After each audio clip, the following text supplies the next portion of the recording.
పిల్లలు అందరూ బాగున్నారా? ఒక చిన్న ప్రశ్నతో ప్రారంభిద్దాం. మీ దగ్గర చాలా డబ్బు ఉందనుకోండి, కానీ మీరు ఎప్పుడూ ఎవరికీ సహాయం చేయరు. అప్పుడు ఆ డబ్బు మీకు ఎంతవరకు ఉపయోగపడుతుంది? మన పూర్వీకులు చెబుతారు, పంచని ధనం నిలవని ధనం. మనం గతంలో దాతల గొప్పతనం గురించి తెలుసుకున్నాం కదా. కానీ ఈరోజు కవి మనకు ఒక విరుద్ధమైన సత్యాన్ని చెబుతున్నారు. దానం చేయని వారి సంపద ఎలా నశిస్తుంది? అదే విషయాన్ని భాస్కరుడు చాలా చక్కగా ఒక ఉదాహరణతో చెప్పారు. ఆ పద్యాన్ని ఇప్పుడు తెలుసుకుందాం. ముందుగా పద్యం పాడుకుందాం. దానము చేయనేరని అధార్మికు సంపద యుండి దాని పలాయనం బగుట సత్యము బూరుగు మానుగాచినన్ దాని ఫలంబులూరక వృధా పడిపోవవే ఎండి గాలిచే గానలలోనేమిటికి గాక అభోజ్యములౌష భాస్కరా. ఓ భాస్కర, ధర్మం చేయని మనిషికి ఎంత సంపద ఉన్నా అది చివరికి నశించిపోతుంది.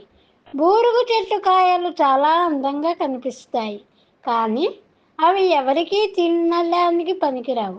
అందుకే అవి చెట్టు పైన పక్వానికి వచ్చి గాలికి ఊగి నేలపై పడిపోయి వృధా అవుతాయి. అలాగే దానం చేయని మనిషి సంపద కూడా ఎవరికీ ఉపయోగపడకుండా నశిస్తుంది. విశ్లేషణ: ధర్మం లేని సంపద. ధనం సంపాదించడం తప్పు కాదు, కానీ అది ధర్మంతో కూడి ఉండాలి. ఇతరులకు ఉపయోగపడని సంపద నిలవదు. బూరుగు చెట్టు ఉదాహరణ. బూరుగు చెట్టు కాయలు చూడటానికి ఆకర్షణీయంగా ఉంటాయి, కానీ వాటిని ఎవరూ తినలేరు.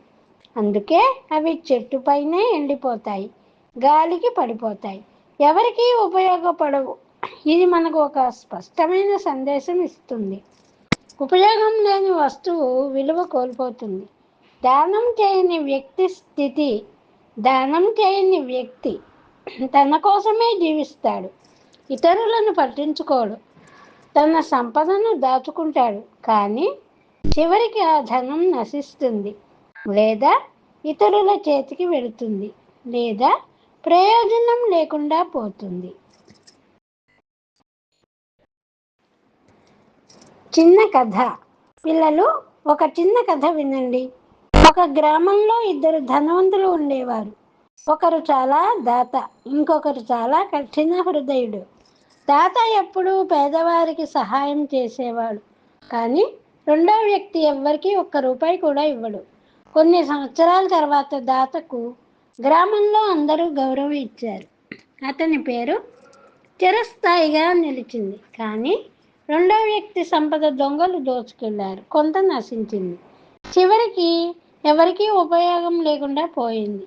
ఈ కథ మనకు చెప్పేది, పంచినదే నిలుస్తుంది, దాచినది నశిస్తుంది.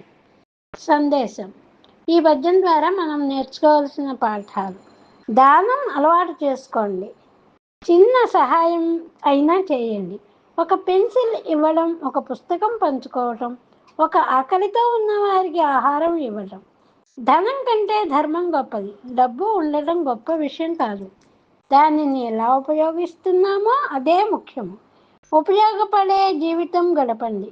మన జీవితం ఇతరులకు ఉపయోగపడాలి, అప్పుడే మన జీవితం విలువైనదవుతుంది. ప్రకృతి మన గురువు. ప్రకృతిలో ప్రతిదానికి ఒక ప్రయోజనం ఉంటుంది, మనము అలాగే ఉండాలి. ముగింపు ప్రశ్న: పిల్లలు, ఈరోజు మనం ఒక గొప్ప సత్యాన్ని తెలుసుకుందాం. దానం చేయని సంపద చివరికి నశిస్తుంది. ఇప్పుడు మీకు చిన్న ప్రశ్న: బూరుగు చెట్టు కాయలు ఎందుకు వృధా అవుతాయి?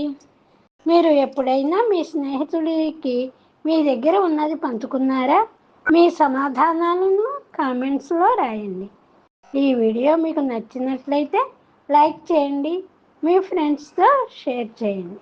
ఇంకా ఇలాంటి మంచి నీతి కథల కోసం మన ఛానల్ను సబ్స్క్రైబ్ చేసుకోండి. మళ్ళీ మరొక మంచి పద్యంతో కలుద్దాం. సెలవు.